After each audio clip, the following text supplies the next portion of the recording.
SSC board Maharashtra सराव paper 2025 इयत्ता 10वी वेळ 2 तास गुण 40 विषय इतिहास व राज्यशास्त्र प्रश्न 1 दिलेल्या पर्यायांपैकी योग्य पर्याय निवडून विधाने पूर्ण करा गुण 3 1 कुकने विकण्याचा एजन्सी व्यवसाय सुरू केला हस्तकौशल्याच्या वस्तू खेळणी खाद्यवस्तू पर्यटन तिकिटे विधान कुकने पर्यटन तिकिटे विकण्याचा एजन्सी व्यवसाय सुरू केला 2 महाराष्ट्रात तयार होणाऱ्या लाकडी बाहुलीला म्हणत ठकी कालीचंडिका गंगावली चंपावती विधान महाराष्ट्रात तयार होणाऱ्या लाकडी बाहुलीला ठकी म्हणत 3 महाराष्ट्राचे आद्य कीर्तनकार यांना मानतात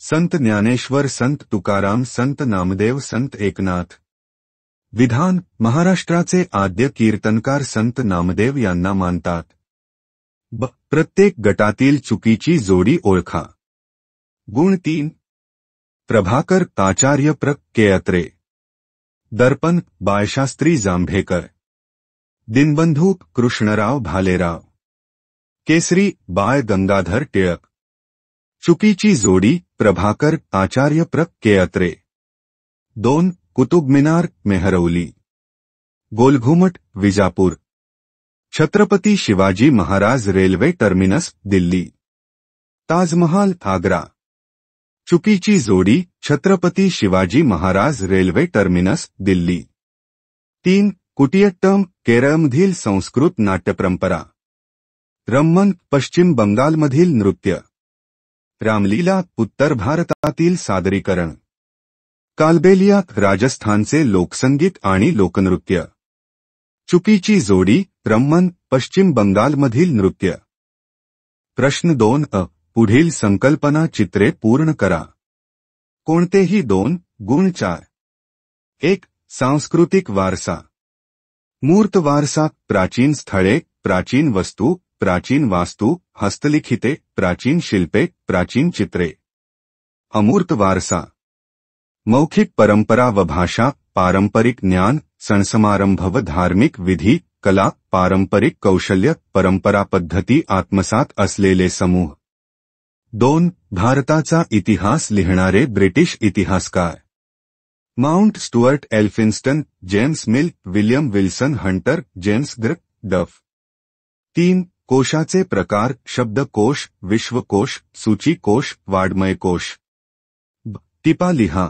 कोणतेही 2 गुण 4 1 पर्यटनाची परंपरा उत्तर 1 अन्नाच्या शोधासाठी आणि सुरक्षेसाठी अश्मयुगातील माणूस सतत भ्रमंती करीत होता पण हे त्याचे पर्यटन नव्हते नवाश्मयुगानंतर काही उद्देशाने माणूस पर्यटन करू लागला 2 भारताला पर्यटनाची परंपरा प्राचीन काळापासून लाभली आहे तीर्थयात्रा करणे परिसरातील जत्रायात्रांमध्ये भाग घेण्यासाठी जाणे हे त्याचे धार्मिक पर्यटन होते 3 व्यापारासाठी दूरवर प्रवास केला जाई विद्याभ्यासासाठी दूरच्या प्रदेशात जाणे असेही पर्यटन होत असे नालंदा तक्षशिला अशा विद्यापीठांत शिकण्यासाठी बाहेरील देशांतील विद्यार्थी येत असत 4 मानवाला फिरण्याची उपजतच आवड असल्याने प्राचीन काळापासून पर्यटनाला मोठी परंपरा लाभली आहे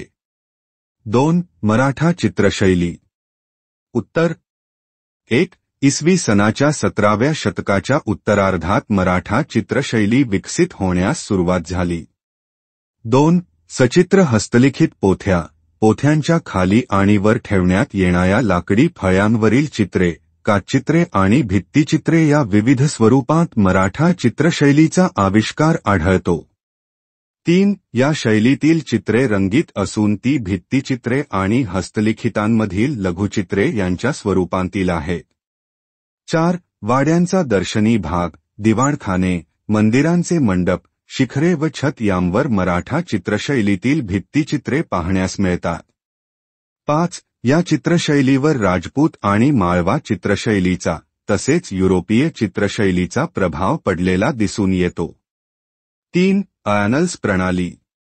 उत्तर 1. 20व्या शतकाच्या सुरुवातीस फ्रान्समध्ये आयनल्स नावाने ओळखली जाणारी इतिहासलेखनाची प्रणाली उदयाला आली. 2. इतिहासाचा अभ्यास फक्त राजकीय घडामोडी, राजे, महान नेते आणि त्या अनुषंगाने राजकारण, मुत्सद्देगिरी, युद्धे यांच्यावर केंद्रित न करता तत्कालीन हवामान, स्थानिक लोक, शेती, व्यापार, तंत्रज्ञान, दळणवळण, संपर्काची साधने, सामाजिक विभागणी आणि समूहाची मानसिकता यांसारख्या विषयांचा अभ्यास करणेही महत्त्वाचे मानले जाऊ लागले. 3. आयनल्स प्रणाली सुरू करण्याचे आणि तिचा विकास करण्याचे श्रेय फ्रेंच इतिहासकारांना दिले जाते. प्रश्न 3. पुढील विधाने सकारण स्पष्ट करा. कोणतेही 2. गुण 4.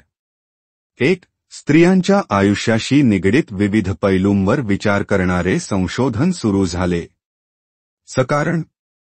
1. इतिहासलेखनात पुरुषप्रधान दृष्टिकोनाचा प्रभाव होता. सिमॉन दे बोव्वार या फ्रेंच विदुषीने इतिहासलेखनात स्त्रीवादी भूमिका मांडली. 2. त्यामुळे स्त्रीवादी इतिहासलेखनात स्त्रियांचा समावेश केला गेला. 3. इतिहासलेखनाच्या क्षेत्रातील पुरुषप्रधान दृष्टिकोनाचा पुनर्विचार करण्यावर भर दिला. 4.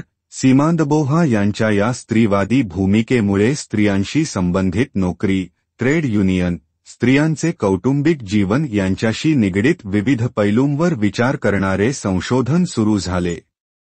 2. सर्व प्रसारमाध्यमात दूरदर्शन अतिशय लोकप्रिय माध्यम आहे. सकारण. 1. दूरदर्शन हे दृकश्राव्य माध्यम असल्याने ऐकत असलेल्या माहितीबरोबरच त्यासंबंधीची चलचित्रे प्रेक्षकांना प्रत्यक्ष पाहायला मिळतात. दूरदर्शन म्हणजे मनोरंजनाचा खजिनाच होय. 2. सामाजिक समस्या, शैक्षणिक, आर्थिक चर्चा, राजकीय घडामोडी, चित्रपट, खेळ अशा जगातील सर्व घडामोडी दूरदर्शनच्या छोट्या पडद्यावर घरच्या घरी बसून पाहायला मिळतात. 3. खेळाडू, नेते, किल्ले, युद्ध इत्यादी गोष्टींवरील माहितीपट दूरदर्शनवर पाहायला मिळतात. 3. चित्रपट माध्यमात इतिहास हा विषय महत्त्वाचा आहे. सकारण. 1. ऐतिहासिक घटनांवर आणि व्यक्तींवर चित्रपट बनवताना इतिहासाचा आधार घ्यावाच लागतो. 2. ऐतिहासिक कथाविषय असल्यास तो वास्तववादी होण्यासाठी तत्कालीन वातावरणाची निर्मिती करावी लागते. 3. पात्रांच्या तोंडची भाषा, चालण्या बोलण्याच्या पद्धती याही माहीत असाव्या लागतात. 4. त्या वेळची केशभूषा, वेशभूषा, रंगभूषा इत्यादींचे नियोजन करावे लागते. एकूण चित्रपटाचे वातावरण काळानुरूप वाटण्यासाठी चित्रपटाच्या माध्यमात इतिहास हा विषय आणि त्यातील जाणकार महत्त्वाचे आहेत. 4. खेळण्याद्वारे इतिहासावर प्रकाश पडतो. सकारण. मनोरंजनासाठी विविध प्रकारची खेळणी तयार करण्याची प्रथा प्राचीन काळापासून चालू आहे. त्यामुळे खेळणी ही इतिहास लेखनाचे महत्त्वाचे भौतिक साधन आहे. 1. खेळण्यांमुळे त्या काळातील धार्मिक व सांस्कृतिक परंपरा समजतात. 2. मातीचे किल्ले व त्यावर शिवकालीन देखावा उभा करण्यासाठी मातीच्या प्रतिमा ठेवतात. त्यावरून किल्ल्यांच्या रचनेचा अभ्यास होतो. 3. उत्खननात पापेई शहरात सापडलेल्या भारतीय हस्तिदंती बाहुलीवरून भारत व रोम यांच्यातील प्राचीन संबंधांवर प्रकाश पडतो. 4. मोहेंजोदडो येथील उत्खननात सापडलेल्या खेळण्यांवरून तत्कालीन पद्धती, पोशाख, खेळांचे प्रकार आणि तंत्रज्ञान यांची माहिती होते. म्हणून खेळण्याद्वारे इतिहासावर प्रकाश पडतो. प्रश्न 4. दिलेल्या उतायाचे वाचन करून त्यावर आधारित प्रश्नांची उत्तरे लिहा. गुण 4. मेजर ध्यानचंद हे भारतीय हॉकीचे खेळाडू आणि संघनायक होते. त्यांच्या नेतृत्वाखाली 1936 साली भारतीय हॉकी संघाने बर्लिन ऑलिम्पिकमध्ये सुवर्ण पदक जिंकले. त्यापूर्वी 1928 आणि 1932 मध्येही भारतीय हॉकी संघाने सुवर्णपदके जिंकली होती. तेव्हा ध्यानचंद हे भारतीय संघाकडून खेळले होते. 29 ऑगस्ट हा त्यांचा जन्मदिवस राष्ट्रीय क्रीडा दिवस पाळला जातो. त्यांना हॉकीचे जादूगर असे म्हणतात. 1956 मध्ये त्यांच्या हॉकीतील कामगिरीबद्दल त्यांना पद्मभूषण या सन्मानाने विभूषित करण्यात आले. 1. भारतीय हॉकीचे संघनायक कोण होते? गुण 1. उत्तर मेजर ध्यानचंद हे भारतीय हॉकीचे संघनायक होते. 2. भारतीय हॉकी संघाने केव्हा व कोठे झालेल्या ऑलिम्पिकमध्ये सुवर्णपदक जिंकले? गुण 1. उत्तर भारतीय हॉकी संघाने 1936 साली भारतीय हॉकी संघाने बर्लिन ऑलिम्पिकमध्ये सुवर्ण पदक जिंकले. 3. मेजर ध्यानचंद यांना हॉकीचे जादूगार असे का म्हणतात? गुण 2. उत्तर 1. मेजर ध्यानचंद हे त्या वेळच्या भारतीय हॉकी संघाचे मुख्य खेळाडू व संघनायक होते. 2. त्यांनी 1928, 1932 आणि 1936 अशा सलग 3 ऑलिम्पिक स्पर्धांत भारताचे प्रतिनिधित्व करून भारताला हॉकीची सुवर्णपदके मिळवून दिली. 3. 1932च्या ऑलिम्पिकमध्ये त्यांनी अमेरिका व जपान विरुद्ध 25 गोल केले. 4. आपल्या संपूर्ण कारकिर्दीत त्यांनी राष्ट्रीय व आंतरराष्ट्रीय स्पर्धांत 400च्या वर गोल केले. प्रश्न 5. पुढील प्रश्नांची सविस्तर उत्तरे लिहा. कोणतेही 2. गुण 6. 1. मार्क्सवादी इतिहास लेखन म्हणजे काय? उत्तर स्वातंत्र्योत्तर काळात भारतीय इतिहास लेखनात जे नवे वैचारिक प्रवाह आढळून येतात त्यात मार्क्सवादी इतिहास लेखन हा एक प्रमुख प्रवाह आहे. 1. मार्क्सवादात वर्गसंघर्षावर भर दिलेला आहे. मार्क्सच्या विचारांवर आधारित जे इतिहास लेखन केले गेले त्याला मार्क्सवादी इतिहास लेखन असे म्हणतात. 2. मार्क्सवादी इतिहास लेखनात आर्थिक व्यवस्थेतील उत्पादनाची साधने, पद्धती आणि उत्पादनाच्या प्रक्रियेतील मानवी संबंध यांचा प्रामुख्याने विचार केलेला आहे. 3. प्रत्येक सामाजिक घटनेचा सर्वसामान्य लोकांवर काय परिणाम होतो याचे विश्लेषण करणे हे मार्क्सवादी इतिहास लेखनाचे मुख्य सूत्र आहे. 4. मार्क्सवादी इतिहासकारांनी जातीव्यवस्थेत होत गेलेल्या बदलांचा अभ्यास केला. भारतातही या पद्धतीचा अवलंब कोसंबी, डांगे, शरद पाटील इत्यादींनी आपल्या इतिहास लेखनात प्रभावीपणे केलेला दिसून येतो. 2. गांधार शिल्पशैलीची माहिती लिहा. उत्तर 1. इसवी सनापूर्वी 2ऱ्या शतकापासून अफगाणिस्तान आणि आसपासचा प्रदेश यांवर ग्रीक आणि पर्शियन संस्कृतींचा प्रभाव वाढू लागला. 2. इसवी सनापूर्वीच्या 4थ्या शतकात सिकंदराच्या स्वारीनंतर भारताचा ग्रीकांशी घनिष्ठ संबंध येऊन ग्रीकांच्या शिल्पकलेच्या भारतीय शिल्पकलेवर प्रभाव पडला. त्यातून निर्माण झालेल्या शिल्पशैलीला गांधार शिल्पशैली असे म्हणतात.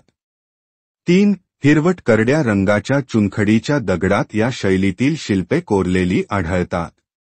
4. वायव्य सरहद्द प्रांत, पेशावर व तक्षशिला या परिसरात या शैलीतील शिल्पे मोठ्या प्रमाणात आहेत.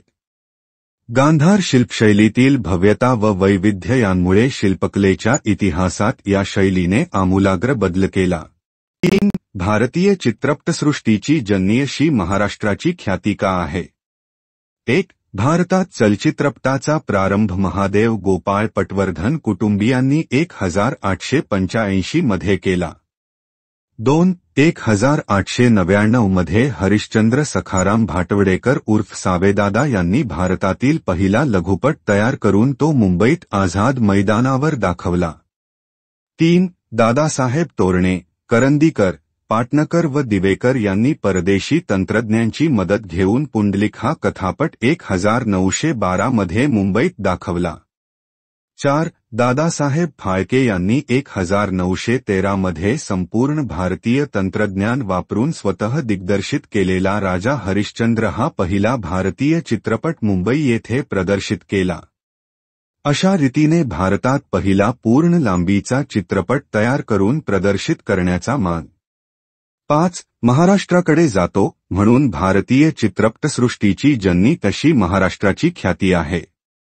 6. नंतर कोल्हापूर, पुणे ही चित्रपट निर्मिती क्षेत्रे म्हणून उदयास आली. National institute of film and institution ही प्रख्यात संस्था पुणे इथे, पुढे मुंबई, जिला हॉलिवूडच्या धर्तीवर बॉलिवूड म्हणतात तेही महाराष्ट्रात. 7. भालजी पेंढारकर, व्ही. शांताराम, जब्बार पटेल असे दिग्दर्शक, माडगुळकर यांचे सारखे कवी, लागू, फुले, स्मिता पाटील ई सारखे अभिनेते, सी. रामचंद्र, सुधीर फडके यांचे सारखे संगीत दिग्दर्शक आणि त्यावर कळस म्हणजे लता मंगेशकर आणि आशा भोसले ह्या पार्श्वगायिका असा भव्य दिव्य इतिहास आहे. 8. ही नावे प्रातिनिधिक असून यादी बरीच लाभविता येईल. 4. पर्यटनाचे कोणतेही 3 प्रकार स्पष्ट करा. उत्तर: पर्यटनाचे अनेक प्रकारात वर्गीकरण करण्यात येते. यांतील प्रमुख 3 प्रकार. 1. ऐतिहासिक पर्यटन. 1. पर्यटन आणि इतिहास यांचे अतूट नाते आहे, म्हणूनच जगभरातील पर्यटकांचा ऐतिहासिक ठिकाणे पाहण्यासाठी ओघ वाढतच आहे. 2. आपल्या पूर्वजांचे पराक्रम, त्यांनी निर्मिलेल्या वास्तू पाहणे हा कुतूहलाचा विषय असतो. 3. शिवरायांनी बांधलेले किल्ले, राजांचे राजवाडे, स्वातंत्र्य चळवळीतील नेत्यांची स्मारके, महात्मा गांधी, आचार्य विनोबा भावे यांसारख्या विभूतींचे आश्रम अशा ऐतिहासिक स्थळांना पर्यटक भेटी देतात. जगभरातच असे ऐतिहासिक पर्यटन मोठ्या प्रमाणात केले जाते. 2. भौगोलिक पर्यटन. 1. अभयारण्ये, समुद्रकिनारे, नद्यांचे संगम, लोणारसारखी उल्कापाताने निर्माण झालेली सरोवरे, बेटे, धबधबे, पर्वतराजी व अभयारण्ये हे प्रत्येक देशाचे वैभव असते. 2. निसर्गराजीत राहायला, निसर्गाचा आनंद उपभोगायला प्रत्येकालाच आवडतो. 3. निसर्गाची ओढ, कुतूहल आणि विरंगुळा यांसाठी जगभरातील लोक अशा ठिकाणांना भेटी देतात.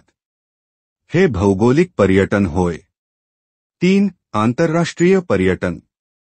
1. आधुनिक काळात झालेल्या वाहतुकीच्या सोयींमुळे आंतरराष्ट्रीय पर्यटन वाढले आहे. 2. आंतरराष्ट्रीय परिषदा, विश्वसंमेलने, बैठका, व्यावसायिक कामे, स्थलदर्शन, धार्मिक स्थळांना भेटी आदी निमित्ताने आंतरराष्ट्रीय पर्यटन मोठ्या प्रमाणात चालते. 3. आर्थिक उदारीकरण आणि जागतिकीकरण यांमुळे आंतरराष्ट्रीय पर्यटनाला चालना मिळालेली आहे. राज्यशास्त्र. प्रश्न 6. दिलेल्या पर्यायांपैकी योग्य पर्याय निवडून विधाने पूर्ण करा. गुण 2. 1. महाराष्ट्रातील स्थानिक शासनसंस्थांमध्ये महिलांसाठी टक्के जागा राखीव ठेवण्यात आल्या आहेत. 25, 30, 40, 50. विधान: महाराष्ट्रातील स्थानिक शासनसंस्थांमध्ये महिलांसाठी 50% जागा राखीव ठेवण्यात आल्या आहेत. 2. स्वतंत्र भारतातील पहिले मुख्य निवडणूक आयुक्त म्हणून यांची नेमणूक झाली. डॉ. राजेंद्र प्रसाद, टी.एन. शेषन, सुकुमार सेन, नीला सत्यनारायण. विधान: स्वतंत्र भारतातील पहिले मुख्य निवडणूक आयुक्त म्हणून सुकुमार सेन यांची नेमणूक झाली. प्रश्न 7. पुढील विधाने चूक की बरोबर ते सकारण स्पष्ट करा. कोणतेही 2. गुण 4. 1. राजकीय पक्ष या सामाजिक संघटनाच असतात. सकारण: हे विधान बरोबर आहे, कारण 1. समाजातील काही व्यक्ती एकत्र येऊनच राजकीय पक्ष स्थापन करतात, म्हणजेच राजकीय पक्ष हे समाजाचेच अविभाज्य घटक असतात. 2. जनतेच्या समस्या सोडवण्याचा प्रयत्न राजकीय पक्ष करीत असतात. 3. त्या समाजाची भूमिका, विचारसरणी घेऊन राजकीय पक्ष समाजात कार्य करीत असतात. म्हणून राजकीय पक्ष हे एक प्रकारे सामाजिक संघटनाच असतात. 2. ग्राहक चळवळ अस्तित्वात आली. सकारण: विधान बरोबर आहे, कारण 1. अर्थव्यवस्थेतील बदलांचा आणि बदललेल्या समाजव्यवस्थेचा ग्राहकांवर परिणाम होत असतो. 2. भेसळ, वस्तूंच्या वाढवलेल्या किमती, वजनमापातील फसवणूक, वस्तूंचा कमी दर्जा पण अधिक किमती इत्यादींसारख्या अनेक समस्यांना ग्राहकांना तोंड द्यावे लागते. 3. अशा फसवणुकीपासून ग्राहकांचे संरक्षण करण्यासाठी 1986 साली ग्राहक संरक्षण कायदा अस्तित्वात आला. त्यानंतर ग्राहकांना आपल्या हक्कांची जाणीव व्हावी व त्यांचे संरक्षण व्हावे यासाठी ग्राहक चळवळ अस्तित्वात आली. 3. लोकशाही टिकविण्यासाठी दक्ष राहावे लागते. सकारण हे विधान बरोबर आहे कारण 1. भारतातील लोकशाही यशस्वी व्हायला हवी असेल तर सर्वच पातळ्यांवर नागरिकांचा सहभाग वाढला पाहिजे. 2. विशेषतः शासन व्यवहारांच्या पातळीवर तो वाढल्यास सार्वजनिक धोरणांचे स्वरूप बदलेल. 3. संवादातून त्यांची निर्मिती होईल. सत्तेवर येऊ शकलेल्यांबरोबरही देवाणघेवाण असणे लोकशाहीच्या यशासाठी आवश्यक आहे. 4. समता, स्वातंत्र्य, सामाजिक न्याय, धर्मनिरपेक्षता आपल्या वैयक्तिक जीवनातही या मूल्यांचा आदर व जोपासना करायला हवी. 5. आपण देशाचे एक जबाबदार नागरिक आहोत ही जाणीव प्रत्येकाने ठेवली तरच लोकशाही यशस्वी होईल. प्रश्न 8. पुढील संकल्पना चित्र पूर्ण करा. कोणतेही एक. गुण 2. 1. महाराष्ट्रातील प्रादेशिक पक्ष. शिवसेना, महाराष्ट्र नवनिर्माण सेना, शेतकरी कामगार पक्ष, भारतीय रिपब्लिकन पक्ष. 2. शेतकरी चळवळीच्या मागण्या. शेतीमालाला योग्य भाव मिळावा, शेतीविषयक राष्ट्रीय धोरण आखावे, शेतीला उद्योगाचा दर्जा मिळावा, स्वामीनाथन आयोगाच्या शिफारशी स्वीकाराव्यात. पुढील संकल्पना स्पष्ट करा. कोणतेही एक. गुण 2. 1. माहितीचा अधिकार. उत्तर. 1. शासनाने केलेल्या व्यवहारांची माहिती जनतेला मिळावी. शासन आणि जनता यांच्यात सुसंवाद साधला जाऊन परस्परांविषयी विश्वास वाढावा यासाठी शासनाने 2005 साली नागरिकांना माहितीचा अधिकार दिला. 2. या अधिकारामुळे गोपनीयतेच्या नावाखाली शासकीय कारभारातील गैरप्रकार दडपले जाऊ शकत नाहीत. 3. शासनाचा कारभार पारदर्शी होण्यास आणि आपण जनतेला उत्तरदायी आहोत यांची जाणीव या अधिकारामुळे शासनाला होते. 4. माहितीच्या अधिकारामुळे लोकशाही आणि नागरिकांचे अधिकार यांचे सक्षमीकरण झाले. शासनाच्या कारभारातील गोपनीयता कमी होऊन शासनाचे व्यवहार खुले व पारदर्शी होण्यास मदत झाली आहे. 2. मतदारसंघाची पुनर्रचना. उत्तर. 1. विधानसभा आणि लोकसभा यांच्या निवडणुकांसाठी मतदारसंघ निर्माण करण्याचे काम निवडणूक आयोगाचे असते. 2. निवडणूक आयोगाने सुरुवातीच्या काळात हे मतदारसंघ निश्चित केले. परंतु काळाच्या ओघात उद्योग व्यवसायांच्या निमित्ताने मोठ्या प्रमाणात स्थलांतर होत असते. 3. विशेषतः खेड्यातून शहरांकडे हे स्थलांतर झाल्याने एखाद्या मतदारसंघातील मतदारांची संख्या घटते तर अन्य काही ठिकाणी ती प्रचंड वाढते. यामुळे मतदारसंघ संतुलित राहत नाहीत. म्हणून मतदारसंघांची पुनर्रचना करावी लागते. 4.